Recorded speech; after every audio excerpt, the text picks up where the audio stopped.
with a pretty big Batman week. We've got 7 new titles that I picked up at the comic book shop today, as well as a new Batman movie on 4K. Yes, Matt Reeves' The Batman is out on home video as of today. Have to say, I don't keep slipcovers. I don't know if you guys know that about me. I think I've mentioned it before. I'm not a slipcover fan.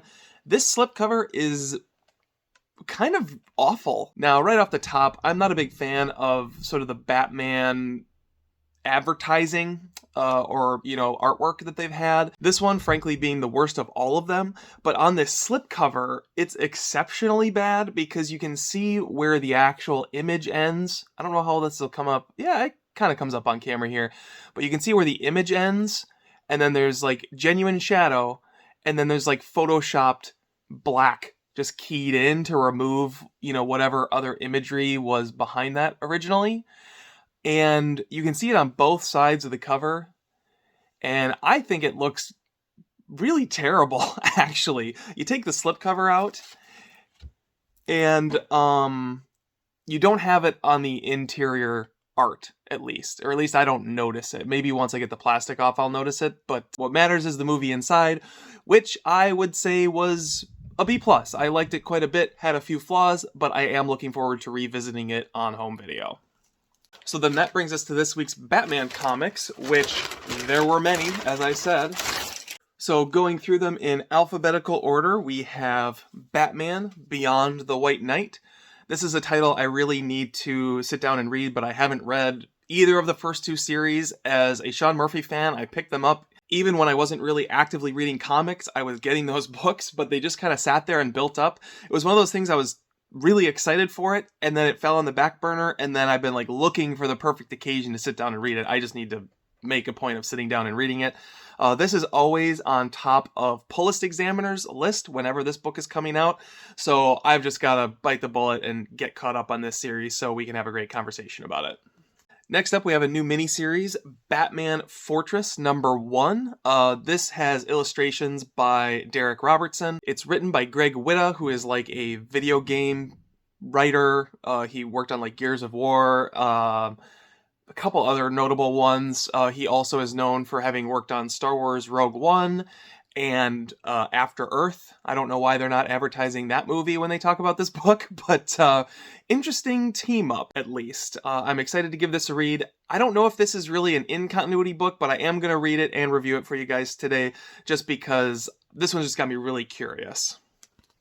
Next up, Shadow War continues with Deathstroke Inc., issue #9. Really been liking this series so far. One of the best DC crossover events that they've done in quite a while, and can't wait to see what happens next. We've got 2 new installments this week, this one being the first one, and the next one coming up here in just a minute. We have Batman Detective Comics 1060. This is the penultimate issue of Mariko Tamaki's run, which she is closing out with a Riddler book. So excited to see where this one goes. Some intriguing possibilities from the first part of this story, but I'm not sure how she's going to put it all together in just 3 issues, so remains to be seen. Next up, we have a book that I'm not normally very excited for, although the cover of this one got me excited. It's Harley Quinn 15, and I had kind of forgotten that we put Batwoman in this and sort of created a little world's finest team-up, aka with Harley Quinn and Batwoman, which I think is an interesting combination. And when I saw this cover at the shop, I was reminded that I was looking forward to seeing what they do with that. So, we'll see. Will this be the book that sells me on Harley Quinn? Probably not, but it's about as optimistic as I've ever been about the book. So there you go. Penultimate issue I picked up was Robin #14. This is part 7 of the Shadow War storyline, and the conclusion before the Omega issue, I think. Unless it's showing up in Batman one more time, which I don't think it is. I think this is the second to last issue. So lots of stuff to get wrapped up here in just a couple issues. This is the week that's really going to determine, was this whole series really worth it, or is it building up to something lackluster? We'll find out. And then finally, the book that has been just at the top or near the top of my list. Every week it comes out for really the last 5 issues or so. And that is Task Force Z. This is issue #8.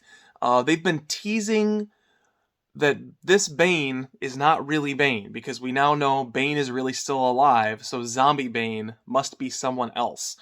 The big question is, who is it? And on the cover of this, they've teased us with Bane spills the tea, so maybe this will be the issue we get to find out. Last month left us off with a great cliffhanger where Red Hood was siding with Two-Face and he was going to break into the Batcave to steal more resin for his team. So just a book I am really excited. I'm going to save this one for last because this is the book I am most excited to read by far out of everything coming out this week. So all told, 7 books coming out, 6 of which you're getting reviews on today, so I've got to get reading so I can find out what happened this week in Batman. Okay, so I have just finished reading my Batman books for the week. I have organized them from least favorite to most favorite. And what a week it was. There are some high highs in this week. Like, my book of the week, grin ear to ear from start to finish. At the same time, bottom book of the week, I'm going to try not to rant about too much, but it was terrible. As a matter of fact, maybe the worst DC book I have read in the entirety of Infinite Frontier. Not an exaggeration. And then there's a whole bunch of books in the middle, ranges of quality, overall pretty good. But yeah, like kind of a mind bender. The first book I read really set things off on the wrong note. And it's a testament to the rest of the books that I kept reading and actually had a pretty fun week, despite the fact that, like I said, the worst book is terrible. So let's get the bad book out of the way. Like I said, these are organized from least favorite to most favorite, so you're going to hear the bad news first.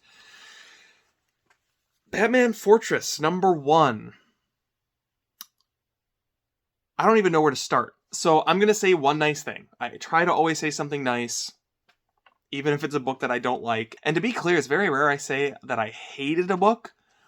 I hated this. Actually hated it. But you can always find a silver lining. I'm going to say Derek Robertson. So like anything I say that's wrong with this book, Derek Robertson is not the reason this book is bad. I really like him on Batman. I think he does a super good job with the character. I'd love to see him do more. Really enjoyed his take on the character in Legends of the Dark Knight, which he both wrote and illustrated, if I remember correctly. It's just such a shame that the art is wasted in a title like this. Which I'm honestly shocked that it was this bad. I was really intrigued by this. Like, I like Derek Robertson on art. I don't know that much about Greg Witta. I am familiar, as a video game nerd and a movie nerd. Like, I know his work. But despite not having much of an opinion of the guy, this premise is good. Like, I like the idea Batman has to face an alien invasion alone. Great. Like, there's a reason for this miniseries to exist. We've had so many titles like Batman the Detective, where it's just another generic Batman story, and there's no narrative hook. This has a narrative hook, which is part of the reason I was excited about it. Like, this is the kind of thing I want out of a, Batman DC miniseries that's just kind of thrown in to sell more Batman books. Like, let's do something different. I love it. Unfortunately, Greg Witta really let this down hard. So first of all, the concept. We barely get into the alien invasion in this. We spend a lot of time talking about a big blackout. And, the alien ship, which Batman has found on his computer, has caused a blackout in Gotham that is now spread across the entire world. Okay, fair enough. Most of this book is Commissioner Gordon hooking up car batteries to the bat signal to call Batman. All right. So, first of all, I don't know that Batman would need the bat signal to know that maybe it's time to go find Gordon on top of GCPD headquarters. Like, just a thought. That's point number 1. Point number 2 is we live in a wireless age now, right? Like, how many things are powered that are actually plugged into anything? Obviously, batteries die, but everyone's got a cell phone with a lithium-ion battery. Like, a blackout like this does not exist in the modern world. Like, not as it exists today. And there is some, contrived dialogue towards the end of the book explaining how there's like problems with cell phone towers and this and that. But it's like thrown in at the end after you're almost done reading the whole book. So you've spent the whole book being annoyed by the lack of forethought in this concept before it's just kind of like shoved under the rug with just a vague line of dialogue that basically is just telling the reader, shut up, don't question. Now, of course, Arkham Asylum's locks, they're all electronically controlled, so guess what? All the supervillains are out and about on this blackout night, and Batman's gonna have to go, wrangle some of these guys up.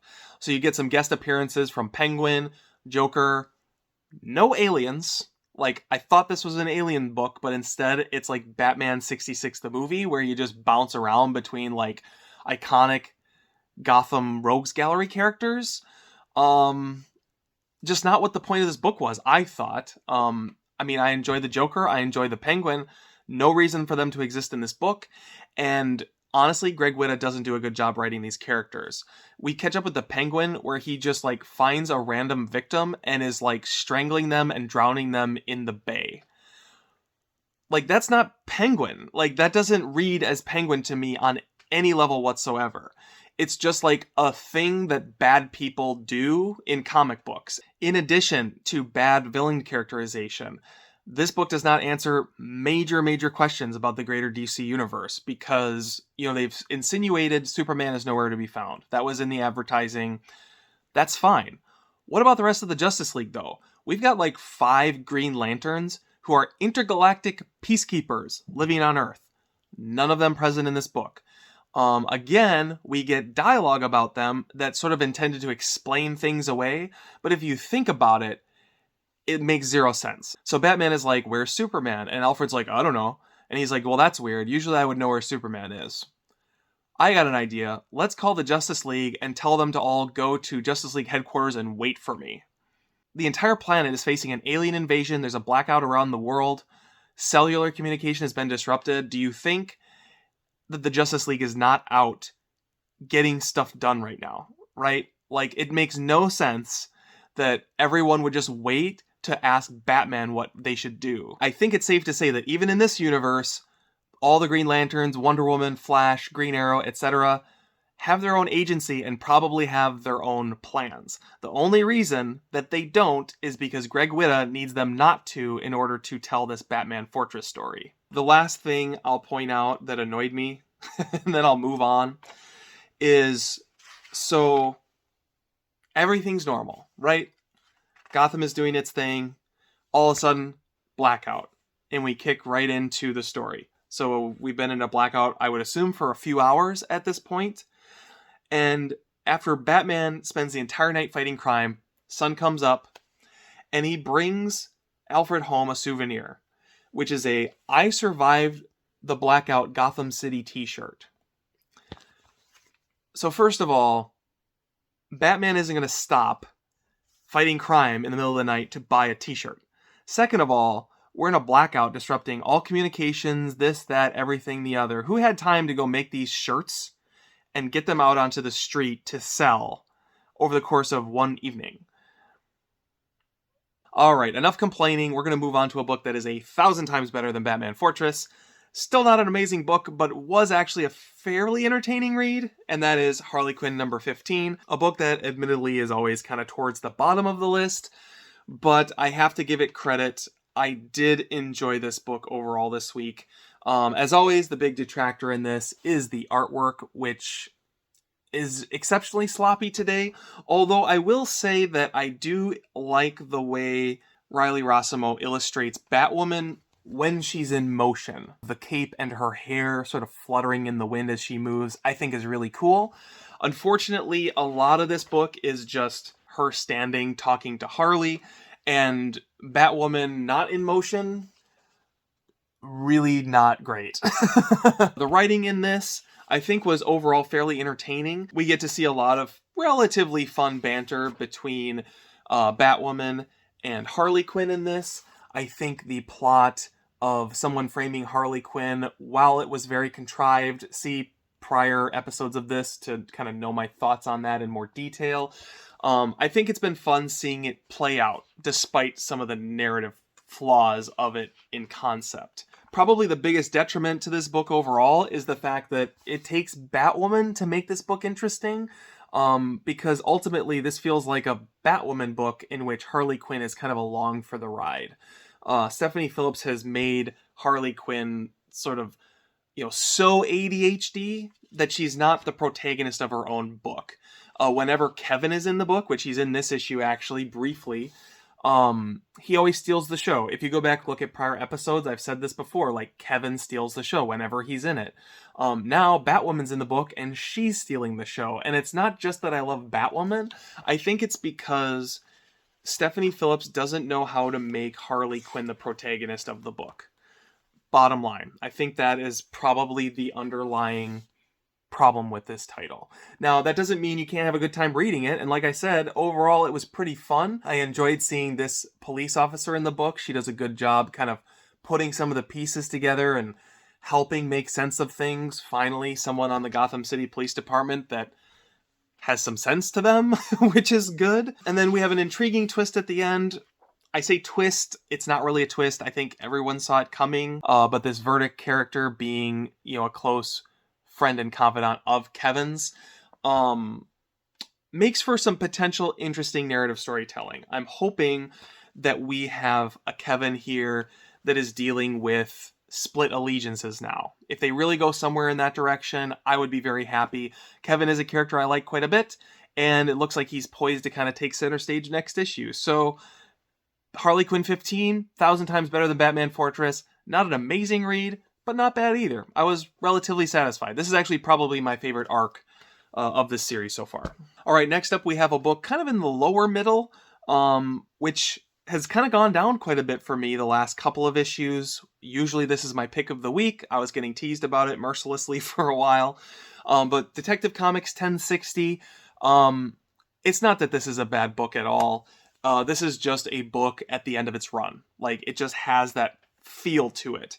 In here, you have another book with great artwork. You've got Ivan Reis back on storytelling duty this time around, which is great. It's nice to see them kind of closing out with him. There is a fun take on the Riddler that has yet to be fully realized, but I like that we're going somewhere away from the sort of strung out, addicted to drugs Riddler that we had. I guess that was in Catwoman, but also in Batman proper, I think, for a little while. I don't remember now. It's all a little blurry. You've also got a lot of Deb Donovan in this, who is a character I like a lot. I think this is a great addition to the DC universe, and I really hope that she sticks around. Like, this is a character that is sort of in that Renee Montoya mold, where, let her just be a supporting character for 10, 15 years and see where it goes. Maybe she just stays Deb Donovan forever. I'd have no problem with that. But just a great supporting cast member that doesn't require a lot of maintenance to sort of keep in the public eye. Like, she can just show up when it makes sense, be a fan favorite, and kind of move on. So I like that we've got her in this. The biggest problem I had with this story really just boils down to the fact that this is a 3-part story that needed to be like 6. There's a lot going on, a lot of moving parts. It's all getting kind of crammed in together here with, Deb Donovan's judge daughter and how she fits into the Riddler and how the Riddler's victims fit into this greater story of corruption. It feels like a really boiled down, light duty version of The Batman with Robert Pattinson, in a sense. I feel like that's the direction we're going because it's sort of this Riddler vigilante justice kind of a plot. Although I think Riddler will be more true to character than he is in that movie. I do feel like that is kind of the direction that this is headed, but there's just a lot of characters and a lot of circumstances getting balanced, and I don't know how we're going to wrap this up in a satisfactory way in just one more issue. So that's why this one's kind of falling a little bit lower. Not that it's bad writing, just that it's kind of crammed. The other thing is I don't really love the backup story in this either.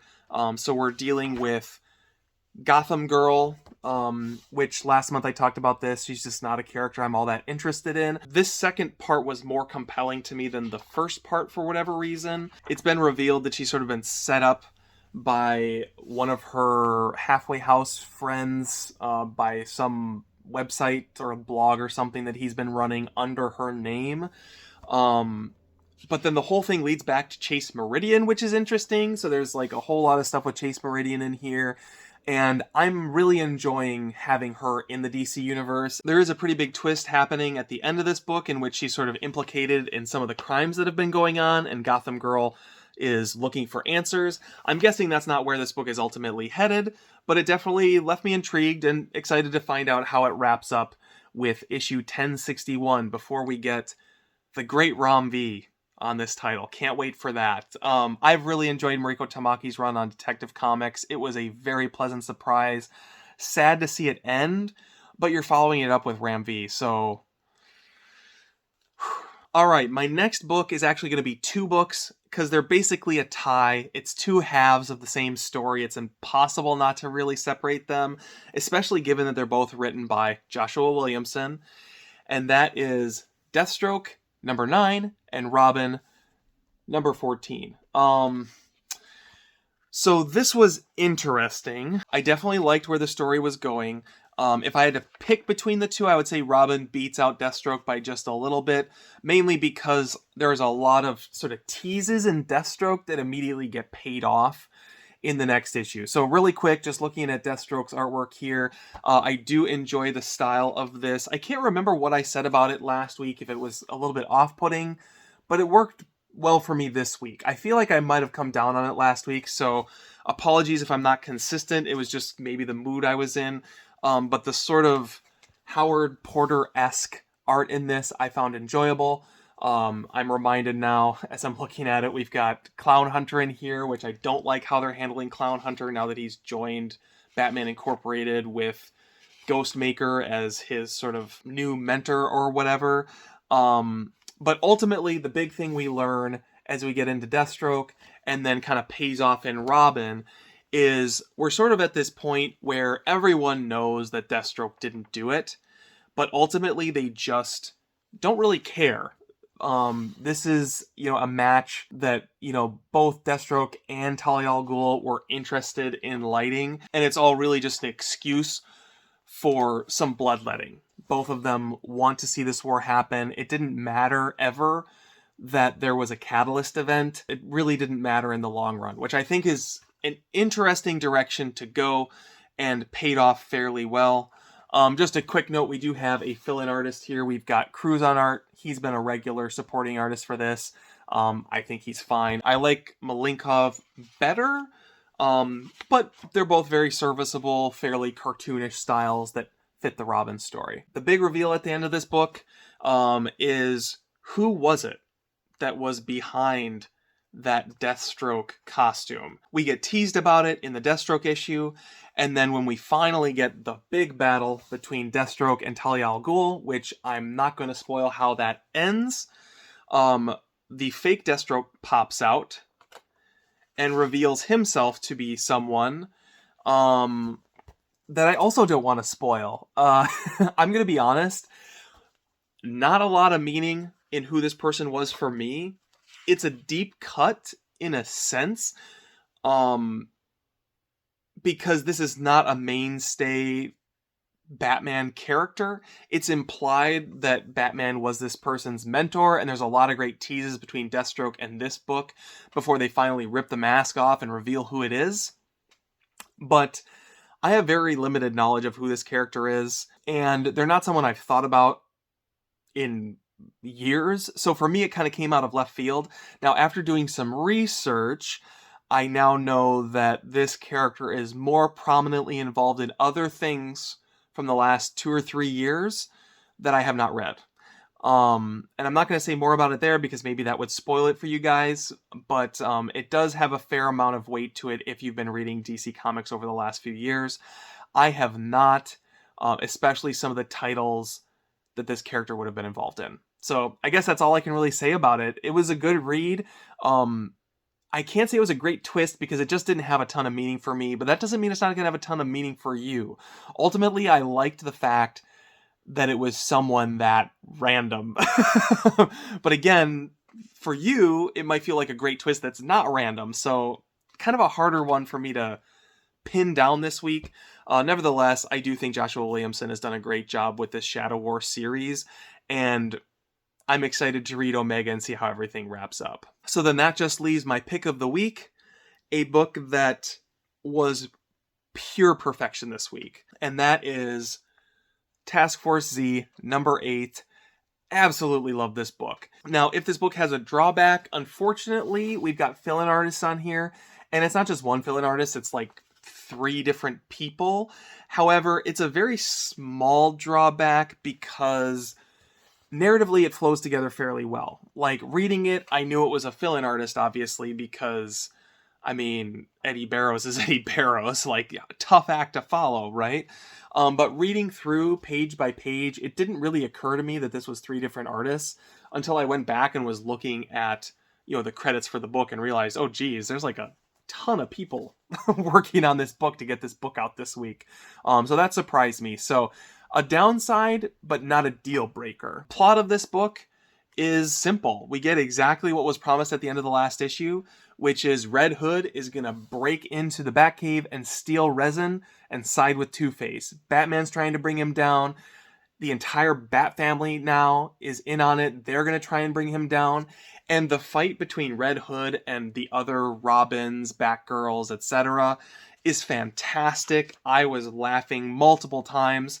Really sick, mean-spirited humor, actually, in this. Red Hood breaks Tim Drake's nose, which is really, and with a crowbar no less, which was like really dark, and like I laughed, and then I was like, oh, why did I laugh at that? If you're a huge Tim Drake fan, this book might actually piss you off, because there's also a moment where Red Hood is like, I was, the rebel, and then he turns to Dick Grayson and he's like, and you were goody two-shoes, and then Tim Drake's like, what does that make you? And he's like, you're the boring one, which made me laugh, even as a Tim Drake fan.